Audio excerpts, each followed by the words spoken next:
Okay. Are we ready? Shall we start? Okay.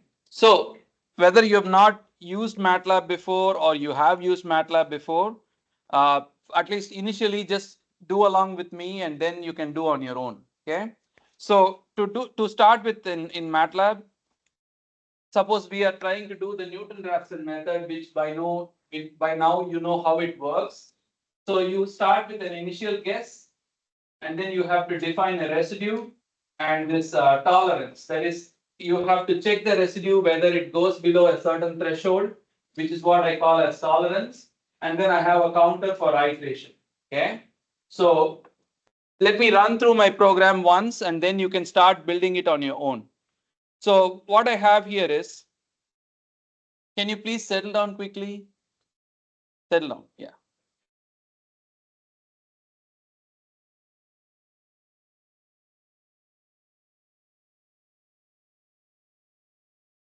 Okay. So pay attention to this residue tolerance. What is residue? How do we define it? Residue is defined in your exam today as, how did we define that? Residue is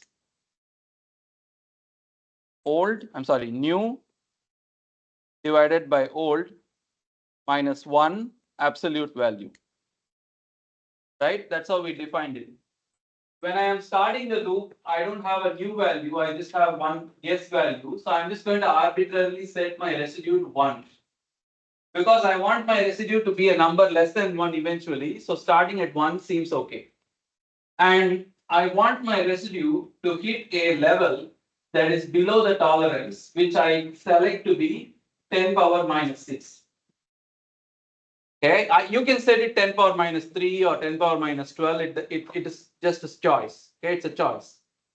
So I'm going to start with these two numbers which are critical. And then how long should I keep iterating? That is the question for you. Can you put that in words? Until what or until what condition is met should the iterations continue? So your residue or your individual, well, until your residue is less than or equal to the tolerance. Until it is greater than or equal to the tolerance, it should keep on running and it should stop when it goes below the tolerance. Correct? So that thought or that condition is turned into a mathematical statement with this loop here. So if you see here, I'm saying while residue is greater than tolerance, execute this portion of the code. Okay, execute this portion of the code between line 14 and line 26 when or until the residue stays above the tolerance. Does this step make sense to you? This is how you automate the process by defining a residue and having a tolerance or a standard or some kind of a condition that needs to be met. And this iteration goes on until residue stays above the tolerance. Okay. Have we all got that locked in? Good. So once you come within that execution, to do Newton-Raphson method, you need the function and you need its derivative. Right? And x new is x minus function divided by derivative. This is literally the formula for Newton-Raphson. This is the meat, the algorithm. Okay. So x new is x minus function divided by derivative.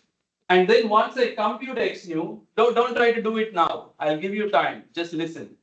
Once I compute x new, what is the next step? I need to compute the residue in order to see if the condition has been met or not. So I calculate residue is absolute value of x new divided by x. I don't have a special name called x old.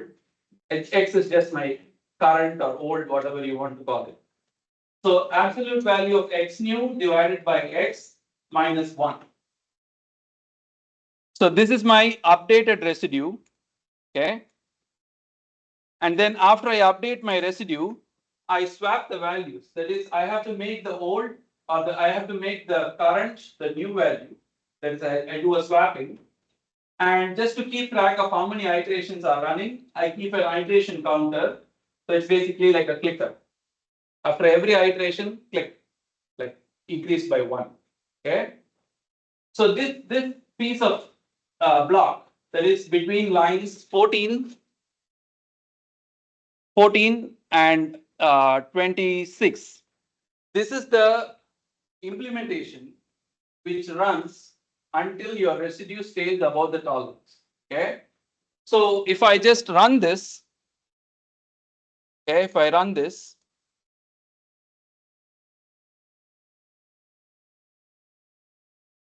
can I stop annotating? If I run this, okay, here is my output. And how I got this, we'll get to it. That is all MATLAB syntax. Don't get drawn into that. The first line is 0th iteration or my initial guess. My initial guess was 2 and my residue was 1. How do I know that? Because I selected these values.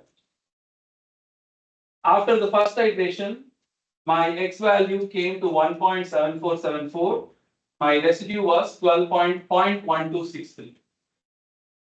After the second iteration, 1.6988, residue is 2.78%. It has converged, or the difference between the prior iteration and the current iteration is 2.78%. After the third iteration,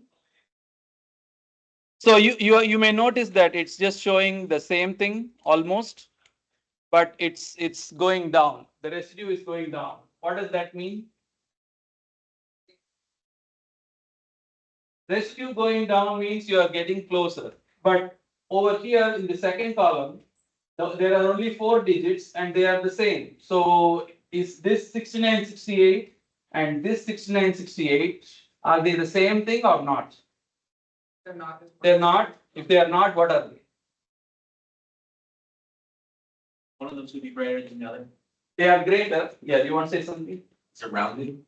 This is rounded to 4 decimal points. If you had written it out like 6 or 9 decimal points, you would see that they are differing only from the 5th or later. That is why after rounding, MATLAB displays it as 4 decimal points. But if you want the full number, you can go back and you can actually make MATLAB give you the entire 16 digits or whatever number of digits it keeps track of. Okay. So don't be misled by the apparent non-changing value. It is changing, except it's changing only in the 5th decimal place or later. Okay. The residue is going from 0.0012. It's gone below 10 power minus 5. That's what these 4 zeros signify. Okay. And because you put a condition or you put a tolerance value of 10 power minus 6, MATLAB does one more iteration. And because the condition has been met after the 5th iteration, this iteration stops here. And if you want to know what exactly were the values, if you go to the workspace over here on the left, you can look at the residue. The last residue value is, I don't know if this is easy for you to see. The last residue value happened to be 10 power minus 12. That's way lower than the tolerance you had selected. Okay. And in 5 iterations, we got it. All right. And just to give you like a visual of how this process played out.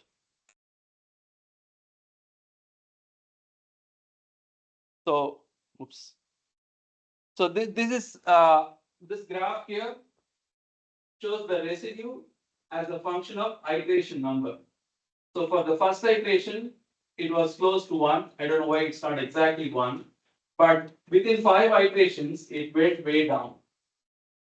And the answer happens to be 1.6968 down to 4 decimal points, which is what I think some of you had on your graphing calculators, like it's something near 1.7. And unfortunately, I had it wrong. Okay, but anyway, this is your answer. So now, if this process makes sense to you, let's build the code together. I want you to try. I want you to get your hands dirty. Okay, let's try.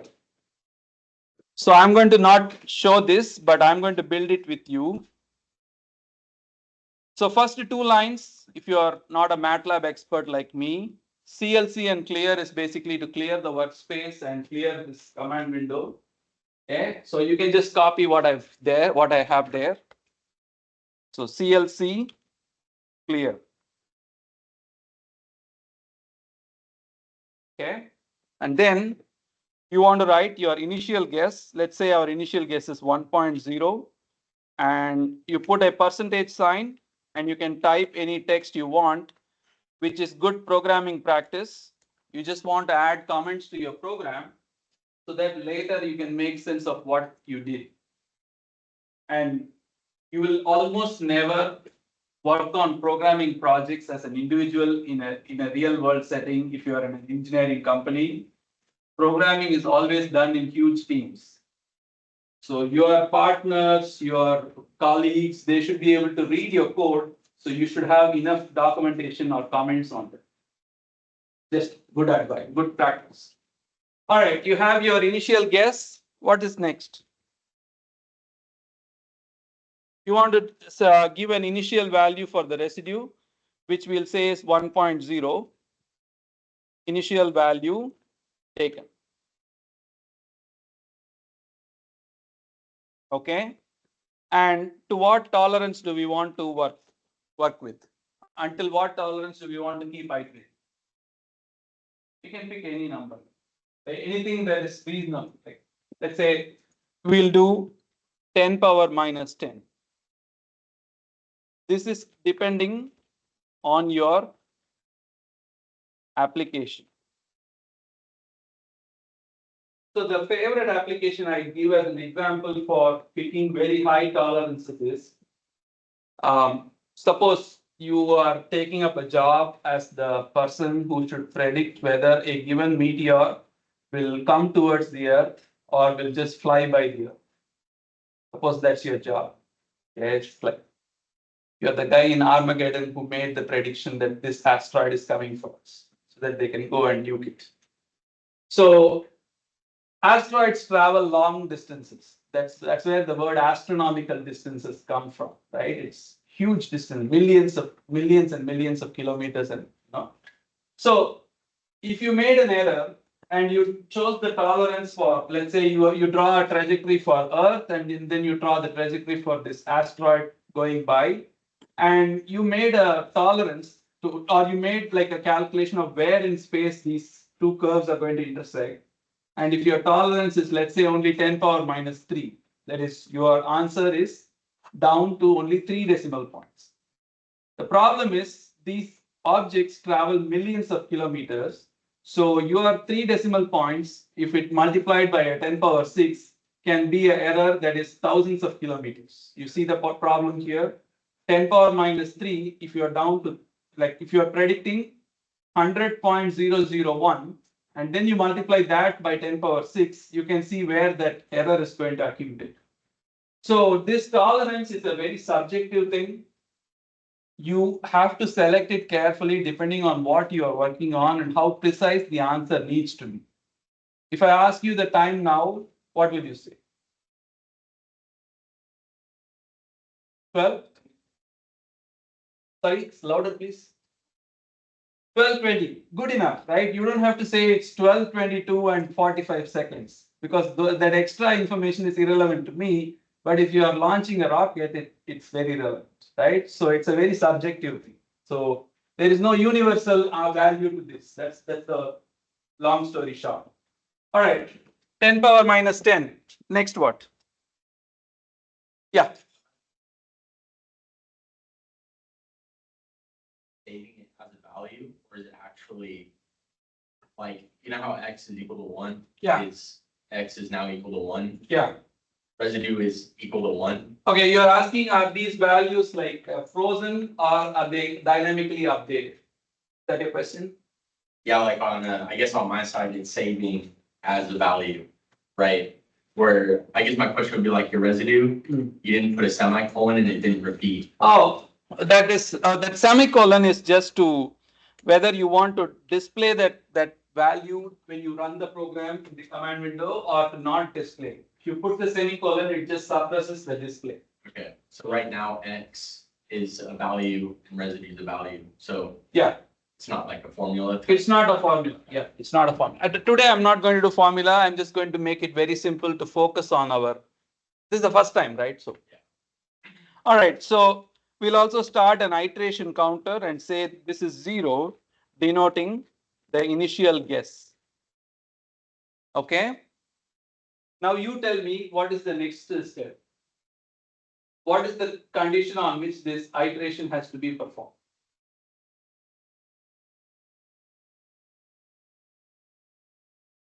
We talked about it.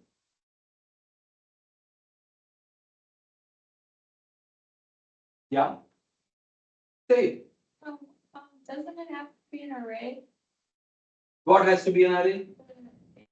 The residues an array and enrichment an array? Those are like conveniences or bells and whistles that I added. But to just do your first, like get it working and then you can add all those functionalities. We don't need them right away. For now, we just want to make the program work and spit out an answer. Then we will beautify it and make it easier and so.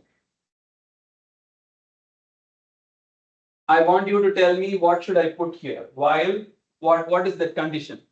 So I'm going to say while. I'm going to say I have while and I have a parenthesis waiting, and you should tell me what I should put there. While residue is greater than tolerance, you have to keep iterating. That's the simple idea, right? That's the whole point of automation. So that you don't have to check the residue, the compiler will check it, and if it's greater than tolerance, it will do one more iteration. So we'll do while residue is greater than tolerance, we'll write do stuff and end. What is that stuff?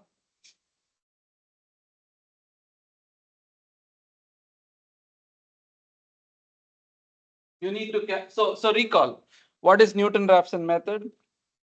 Newton-Raphson is x new is x or with x minus function divided by derivative evaluated at x. That's your Newton-Raphson formula, right? So we'll turn that into a syntax. X new equal to x minus function divided by derivative.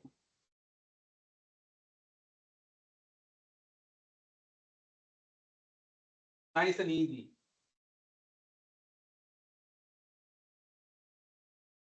What's the problem here? Because the compiler has no idea what function and FUNC and DER stand for. Right? You have to tell the compiler what its value is, and you could do that by writing a statement below or a statement before this statement saying function is log of 1 plus x minus sin x, and in this world log stands for natural log. Okay. And what is the derivative? 1 over 1 plus x minus cos x. Remember, x is just a number which you defined as an initial guess previously. So this FUNC and DER function or DER values will be evaluated at the current value of x.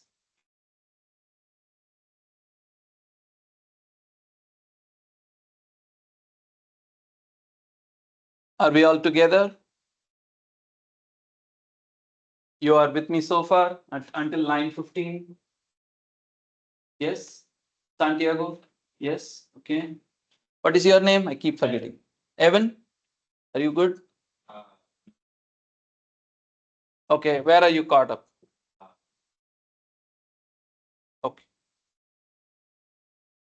Okay, so now will this work? Is this loop, if we run it, is it going to work? I see some heads shaking. No. Why? Why do you think? What's still missing? Am I louder, please? Resident. The fund. Equations, but a while. The residue has to be calculated based on the updated values of x, right? It can't be frozen with a value of 1. That's what you're saying, correct? So the next line you would write, residue is absolute value of x new divided by x minus 1. Now your residue is getting updated. So this loop is functionally ready. That is, it's going to give you an answer. You can now add more, like print out whatever you wish to print out, etc. So if you have this until here, press F5, run it, and see what it gives you.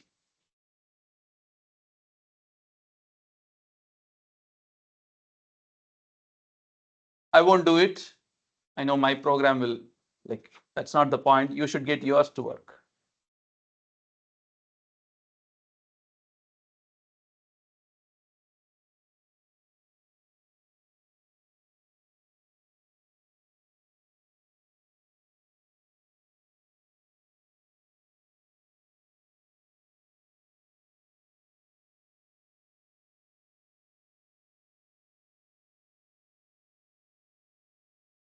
Even for whom the program is giving you an answer,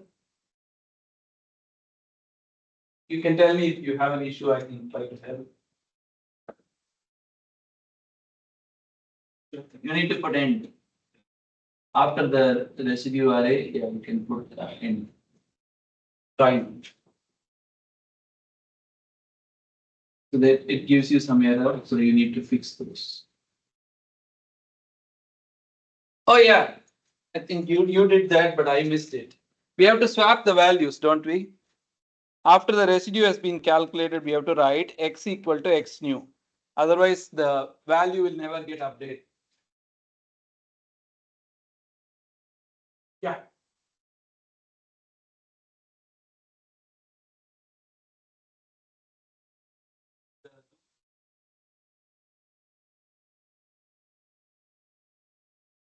Sort of like your monitor resolution.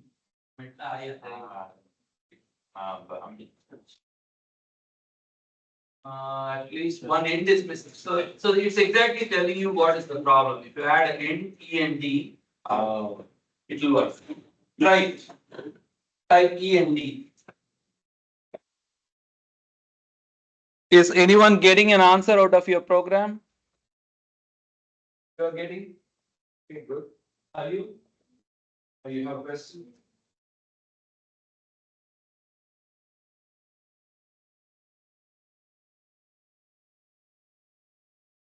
Yeah, yeah, that is the initial guess. You can call it initial guess. You. Oh, okay. Oh, okay. But you will figure it out. I'm gonna go with that. I'll get you. Yeah. You also.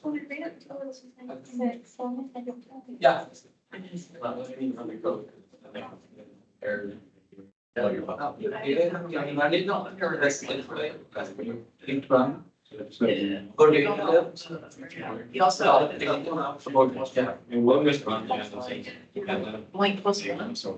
You don't need that. Yeah, the file name is invalid. Name it without the dash. No. One second. Are you working?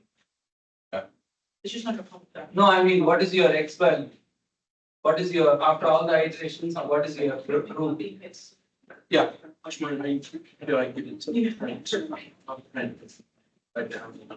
So, yes. I'll get to that step, but you can just remove the semicolon. And it will print out the X value after each iteration. So yeah, try it. Something's wrong here because you're getting complex numbers. So you need to. It's something cool probably. So it could also be the initial guess. Maybe you want to try a different guess and see if it works. Yeah. You had a question? Yeah. Same complex numbers. It could be the initial guess. So maybe we want to try a different guess because remember you are doing this log function, which can be goofy sometimes. So let's say we do 2, okay, initial guess of 2.0.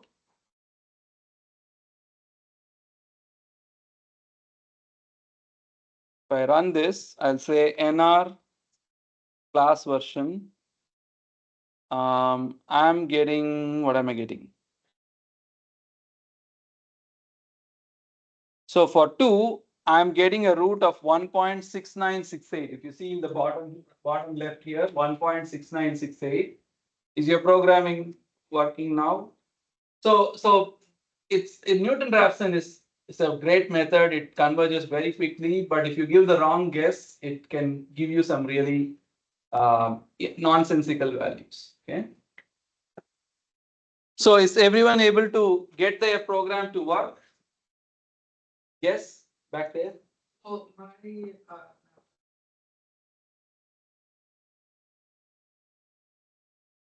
Oh, okay.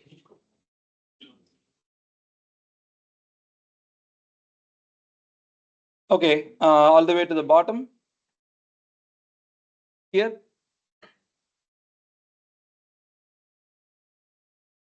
Yeah.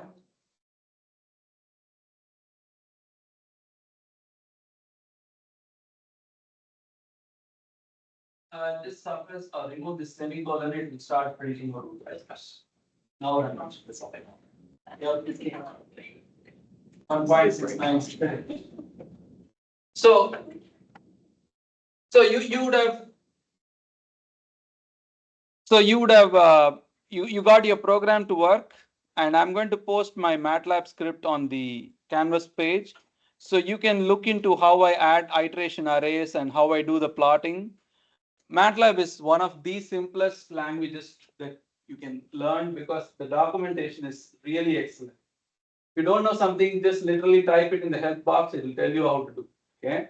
So if I want to do a log plot, okay, or if I want to do, let's say I want to do log plot, all I type is log, and it gives me documentation and examples of how to use that little syntax. Okay. So to save some time, what I'm doing is I'm posting 2 versions of the Newton-Raphson, the class version and the one I did before class with the bells and whistles. I want you to try it. Okay. These are all really MATLAB things which you can easily pick up. Okay, for smart people like you.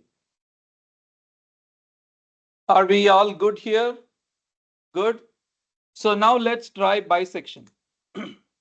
Same type of looping, except bisection works a little bit differently. You need like a left value and a right value, and then the remaining structure can be retained.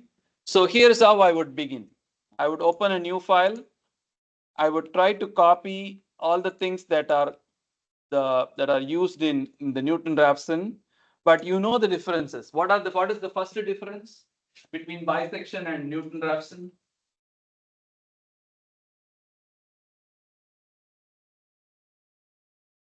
Newton-Raphson, you are guessing the root itself. Bisection, you are guessing where the root may lie, right? So let's call it A and B.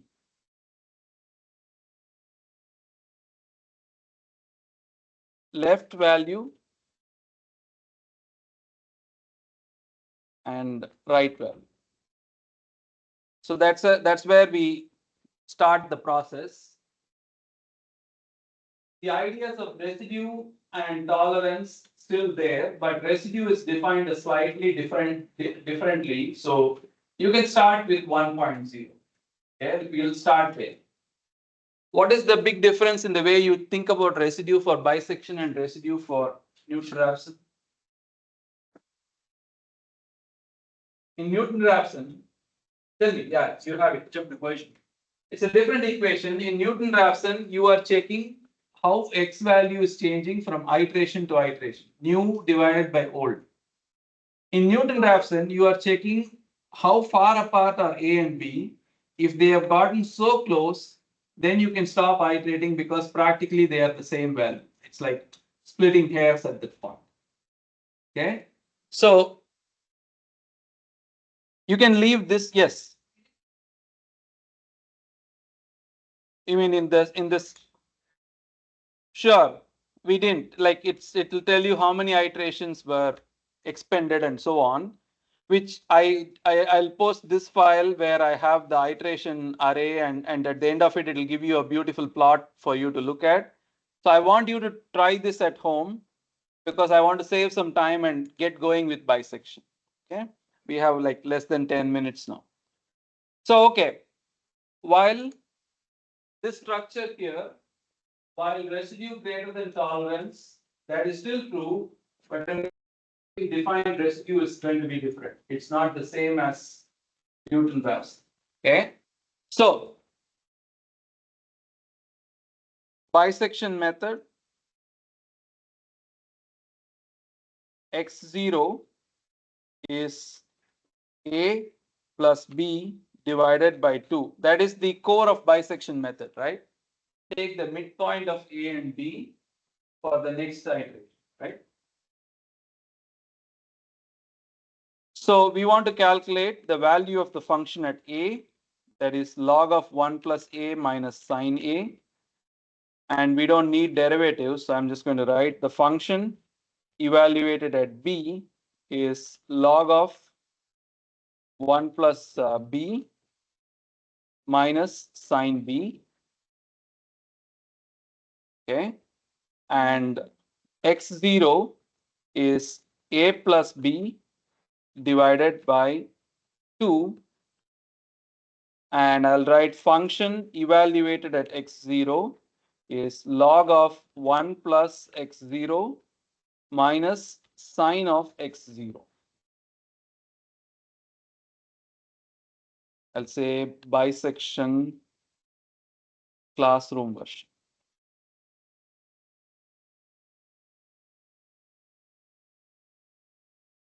Don't worry about like later lines, but these 3 lines, 15, 16, 18, sorry, 4 lines, 15, 16, 18, and 19. Look at them and think about your Excel sheet.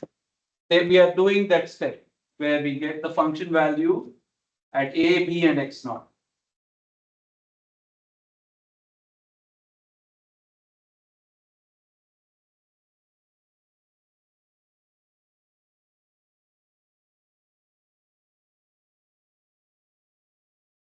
Do you follow up to here? Is it making sense?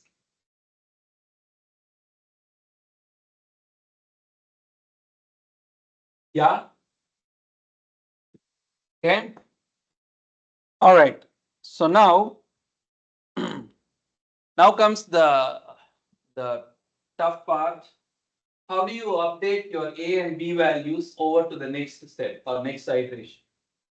What are the conditions you put in your the exam as well as your Excel sheets?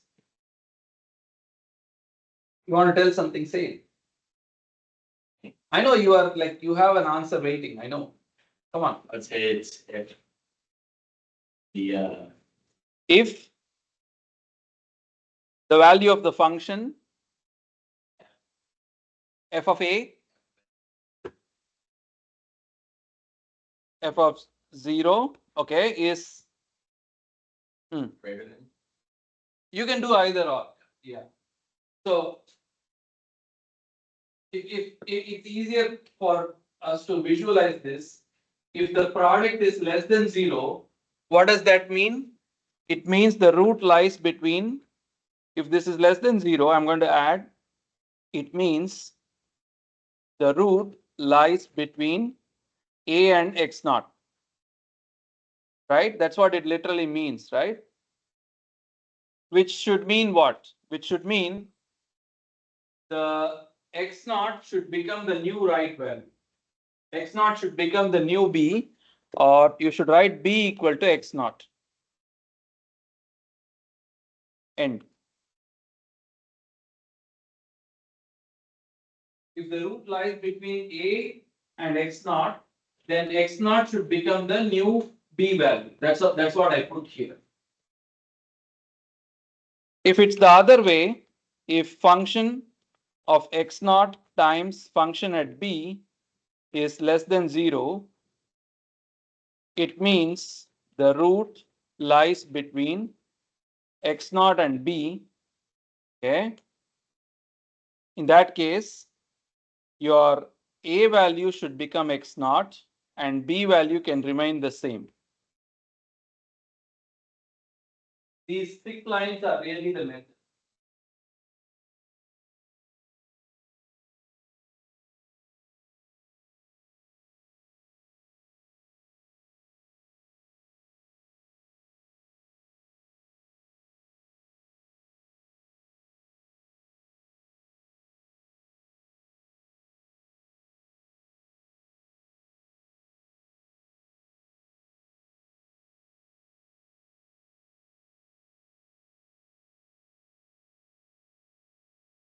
Okay.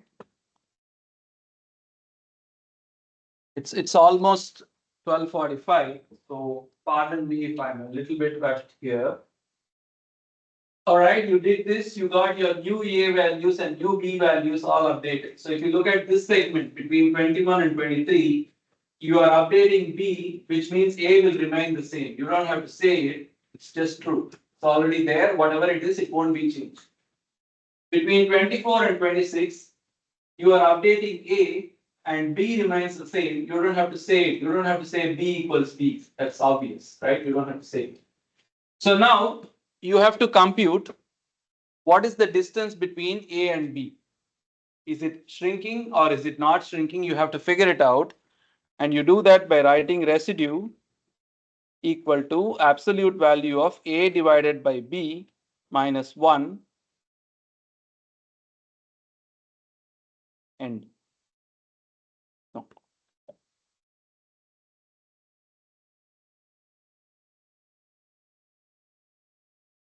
So residue is A divided by B divided minus 1.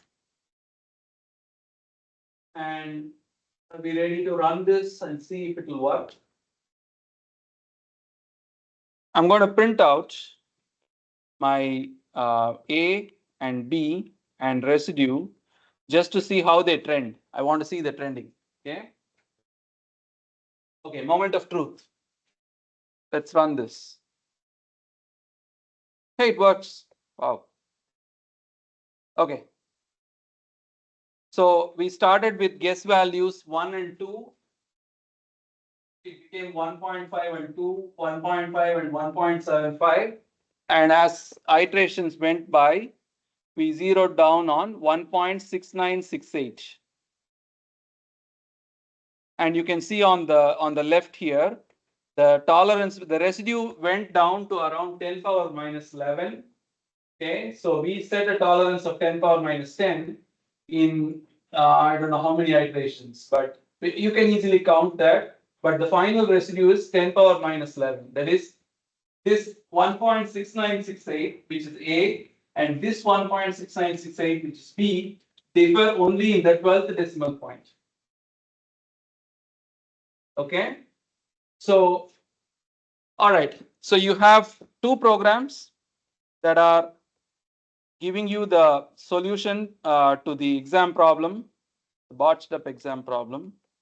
And what I'm going to do is post all these 4 files, and I encourage you to try more problems in 3 ways: hand calculation, Excel, and MATLAB, because that's how you build that familiarity. Okay.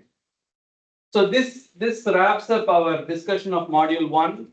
I wanted to do 2 more methods, but I thought putting more time into teaching you programming is better than teaching you more number of methods. Now, if you want, you can easily study those methods and build a program. Like, it's not that complicated. Okay. So this wraps it up. Yes. Will the other two methods be on the test? If I say self-study those methods because I've taught you how to study, would you be mad? Like, I'm gonna look at them anyways, just to further my understanding. I just want to know, okay. Okay. I'm in two minds about assigning self-study. Some students resent it because they think the professor is slacking off. What I ran out of time because I wanted to teach you methods than teaching you like each algorithm. There are like hundreds of algorithms. You can spend the entire course on this module. So if I say self-study those two methods, would that be a big burden for you guys? Honestly tell me. Very similar. Fixed point iteration and false point method are literally variants of, one is a variant of bisection, the false point method. The fixed point method is a variant of Newton-Raphson. So in the book, they usually come right after that and say, oh, it's just a modification of these methods. You will figure it out in like 20 minutes. Yeah. If we just go over it one time in a future lecture, Time. I really don't have time. I'll try to pack it in somewhere. Like before exam one, I plan to do like a review. After quiz three, that 45 minutes, I want to do like a review for exam one. Maybe I can pack it in there, but it might be too late at this point. I'll figure it out. But some 10 minutes, we'll do that. But I'm assigning it as self-study. It will be on the test, and I'll spend 10 minutes somewhere talking about it. Okay, promise. Yeah. Is it possible you could just like post one page with like the table field of false position? Oh yeah, that is easy because it's already in the folders I shared. Last year I had time to squeeze it in, but not this year. I'll do that. I'll do it. Okay. Thank you. Thank you.